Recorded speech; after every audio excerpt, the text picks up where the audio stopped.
Hey, what's up, y'all? Welcome back to Good Follow. I'm Roz Goldunwude, and we are coming to you live right now from Unrivaled in Miami, and we have the great pleasure of having one of the legends of the women's game, a Hall of Famer, legends of the WNBA, legends of the New York Liberty, an Olympian, all the accolades you could have, a 5-time All-Star in the W, and now the head coach for Team Vinyl at Unrivaled, the Teresa Weatherspoon. We got T-Spoon in the building. I'm happy to be here. You know I'm happy to sit with you anytime. I am always honored to have your presence and your insight on me. I mean, I remember when the league started and I was like a kid going to like extra media or player availability with the players and seeing you. You meant everything. I appreciate that. Appreciate it so much. So I was just at practice today. Yeah. And I feel like that's where you just came from. Yes.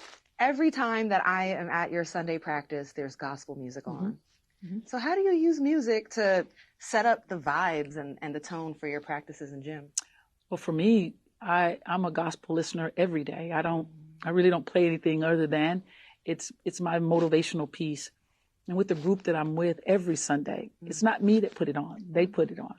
They put the gospel on, and it's motivating for them too. You know, we understand where everything comes from for us. Mm-hmm. So we give him time too. Yeah. We give him time in our practices. We give him time in our locker room. Mm-hmm. We make sure that we give thanks. Mm-hmm. And that's the way that we give thanks every Sunday when we're practicing. Yeah, there's a real peace and calm when I come, there's a real energy in your practices. And certainly that translates over to the court. You know, how's it been for you to get back to coaching at Unrivaled, especially after the surprise in Chicago? Yeah. Raj, you know, it has been refreshing for me. Mm-hmm. I think everyone tends to think about what happened in Chicago. And, I'm the first one to say I was shocked, surprised, hurt. I was all of those things because I didn't see it coming. Didn't see it coming at all. So I chose just to be quiet. I chose to be silent. I chose to move in my direction and not anyone else's direction. I chose not to speak the way I was spoken about. I chose not to do that. Mm-hmm. And there's a reason that I choose to be the way that I am, because that's my peace. Mm-hmm. And if I decide to be the way that you are, I lose my joy. I lose my peace. I give you consent to take from me. And I don't give consent. So I chose to be silent. I chose to be me, and I chose to move forward. Yeah. Yeah. Well, players spoke up for you. Okay. Thankful. So you took the high road, and it was Angel Reese who came out publicly, one of the biggest platforms in women's sports, and spoke up for you. What does it mean that you get that kind of support from players? And I also know in New Orleans, everywhere you go, Zion, like players rock with you. Well, I haven't spoken about any of this at all. But when you speak about the support that I've been given, the love that has been shown, the mad love that has been shown, and you talk about Angel hitting the platform and speaking up about how it was for me and what our relationship is like, it meant everything. You hear people say it meant the world, it meant everything. I'm looking at you to tell you so you can feel that it meant everything, because you start to wonder why. What was it? What could it have been?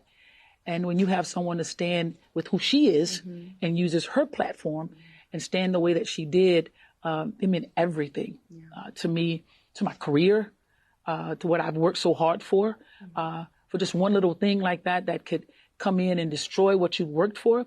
I think that was one thing that was standing out to me, is my career. I've worked hard.